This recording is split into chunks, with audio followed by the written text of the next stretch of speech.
السلام علیکم دوستو، میں ہوں سید عالم شاہ اور آپ دیکھ رہے ہیں سید ٹی وی۔ کل میں نے نیوز میں دیکھا کہ کراچی کے لوگ کہہ رہے تھے کہ کراچی میں وہ جو سمندری طوفان ہے وہ نہیں آئے گا۔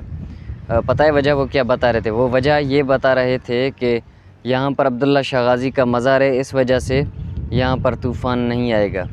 تو یہ ہے ہمارے مسلمان بھائیوں کا عقیدہ کہ وہ قبروں پر ایمان رکھتے ہیں، یارا خدا کو مانیں، خدا پر ایمان رکھیں۔ یہ کیا بات ہوئی کہ عبداللہ شاہ غازی کا مزار ہے تو اس وجہ سے وہاں پر یہ طوفان وغیرہ نہیں آئے گا؟ ایسا کیسے ہو سکتا ہے یار؟ عبداللہ شاہ غازی اس کو روکے گا کیا؟ وہ تو خود قبر میں پڑا ہوا ہے، وہ تو خود وفات کر چکا ہے، مر چکا ہے۔ وہ آپ کی کیا مدد کرے گا یار؟ مسلمان بنیں، اپنا عقیدہ صاف کریں، اپنا عقیدہ اللہ پر یقین رکھیں، یہ قبروں پر یقین رکھنا چھوڑ دیں۔ یہ قبروں وغیرہ سے کچھ بھی نہیں ہوتا۔ چلیے انجینئر محمد علی مرزا کی ویڈیو دیکھتے ہیں۔ علی بھائی، کیا ان سب کچھ سے ایسا ہوتا ہے کیا؟ اور کراچی میں ہمیشہ سمندری طوفان آنے لگتا ہے لیکن وہ اپنا رخ موڑ لیتا ہے۔ ایسا کہا جاتا ہے کہ حضرت عبداللہ شاہ غازی کا مزار یہاں پر موجود ہے اور لوگوں کا یہ عقیدہ ہے کہ اسی وجہ سے کراچی کو کوئی نقصان نہیں ہوتا۔ لوگ کیا کہتے ہیں، مریم حسن سے جان لیتے ہیں۔ جی مریم، بتائیے۔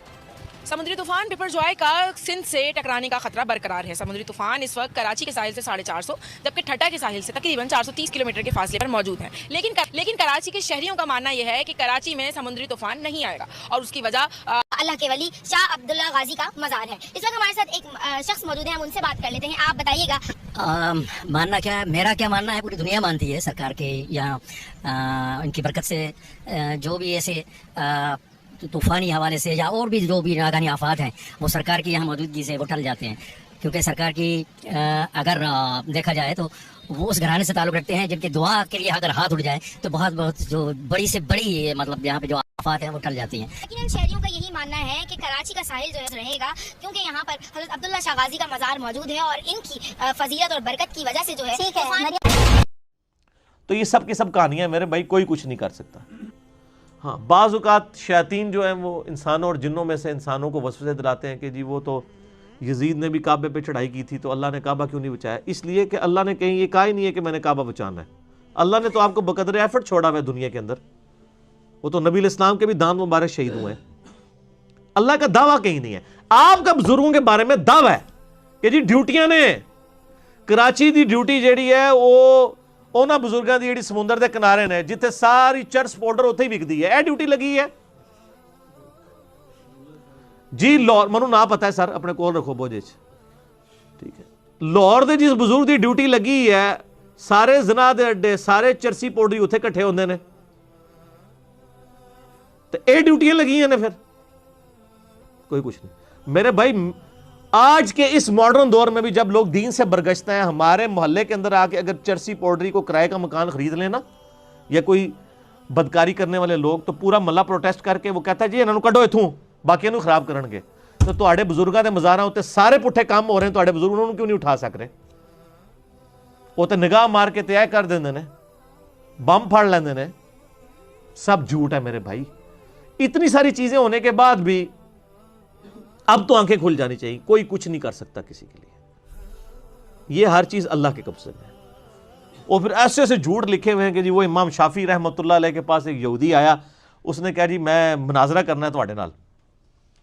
انہوں نے کہا ایک منٹ رک جاؤ نا، مسلح جناب سمندر دے کنارے، اچھا سارے نماز بھی دریاواں دے کنارے تے سمندراں دے کنارے پڑھتے ہیں، ایویں جھوٹ ماریا امام شافعی اتنے۔ امام شافعی بھی زندہ ہوندے تے روندے انہوں کہ کی اللہ بندے کہانیاں کرا رہے ہو میرے بارے۔ تو امام شافعی رحمۃ اللہ علیہ، اور لکھا ہوا جی اس ٹائم ان کی عمر 15 سال تھی، 15 سال عمر تھی، تو انہوں نے یعنی مسلح جو ہے وہ جا کے سمندر کے اوپر جو ڈالا اور نماز پڑھنی شروع کر دی، اور پھر انہوں نے کہا ایتھے آ کے میرے نال مناظرہ کر۔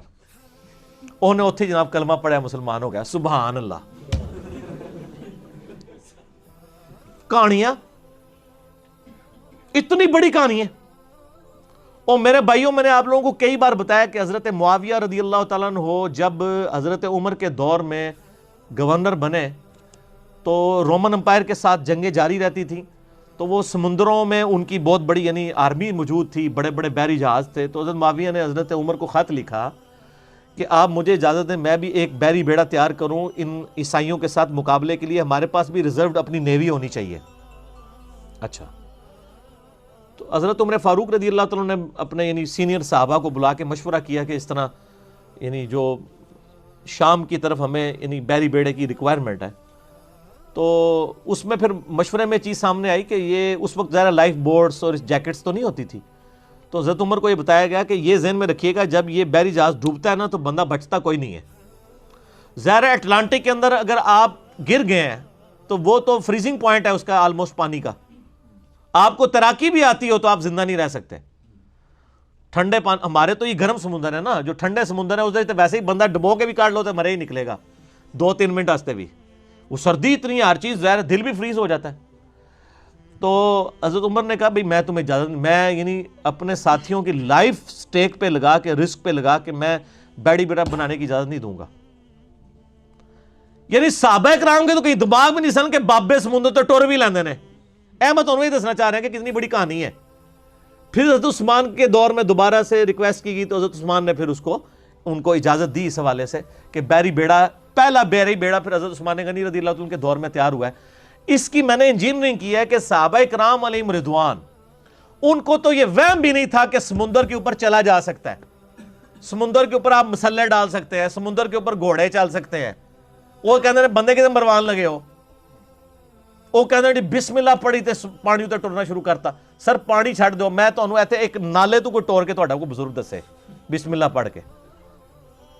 بلکہ کئی بزرگوں کو تو تیراکی نہیں آتی ہوگی، ان کو تو آپ 8 فٹ پانی میں بھی ڈال دیں تو یہ زندہ نہیں باہر نکل سکتے. جس کو تیراکی نہ آتی ہو سر، وہ 8 فٹ پانی میں بھی ڈوب جاتا ہے اگر اس کا یعنی 6 فٹ یا 5.5 فٹ قد ہے. اس کو مارنے کے لیے وہ بھی کافی ہے. ٹھیک ہے، یہ سب کی سب کہانیاں ہیں، جھوٹ ہیں، اور انہی جھوٹوں کی بنیاد کے اوپر پوری زندگیاں انہوں نے گزاری ہیں. ایک نگاہ ماری، یہ کر دیا، وہ کر دیا. اور بھائی میرے مسلمانوں کے کتنے ملک تباہ و برباد ہو گیا، آپ کی نگاہیں کسی کام نہیں آئی ہیں.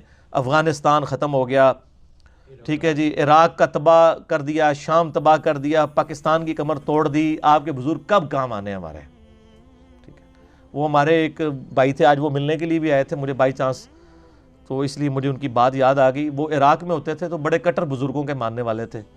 جب وہ عراق والی جب کویت والا معاملہ ہوا، امریکہ کی وار شروع ہوئی، تو وہاں تو بڑے بڑے بزرگوں کے مزار بھی آپ کو پتہ ہے وہ بمباری میں شہید تے نہیں کہاں گے سی، شہید تے ہوندی کوئی شے حلال ہوئے، جڑی حرام شے وہ تو نہیں شہید ہوندی. صحیح مسلم میں حدیث ہے نبی علیہ السلام نے منع فرمایا قبروں پہ عمارت بنانے سے. باقی گنبد خضرا اور اس کے حوالے سے میری ڈیٹیل کے لیے یوٹیوب پہ آپ جا کے لکھ لیں تو آپ کو پتہ چل جائے گا قبر مزارات گنبد خضرا، اس کے بارے میں میرا کیا موقف ہے احادیث کے روشنی میں. تو مزارات شہید نہیں ہوئے سر، مزارات جڑے نو پاج گئے بمباری وچ، ٹوٹ پٹ گئے. اچھا، وہ کہتا ہے میں ادھر سوچنے لگا کہ ہم پاکستان میں ان بزرگوں کو پکار رہے ہوتے ہیں اور یہ بزرگ اپنے مزار نہیں بچا پا رہے، اسے انی دور انہاں نو پکار رہے ہونے ہیں، انہاں دے کول سارے بم پے، نہ بندے بچے نہ مزار بچے. تو اس چیز نے اللہ نے ان کو ہدایت دے دی. ٹھیک ہے، یہ میرے بھائی اللہ تبارک و تعالیٰ کے معاملات ہیں. اللہ تعالیٰ نے دنیا کو بقدر ایفرٹ جوڑا ہوا ہے. یہاں پہ جو بندہ کوشش کرے گا اسی کے ساتھ معاملات جس طریقے سے ہوں گے، آپ نے فزیکل فنامنا کو ساتھ لے کے چلنا ہے.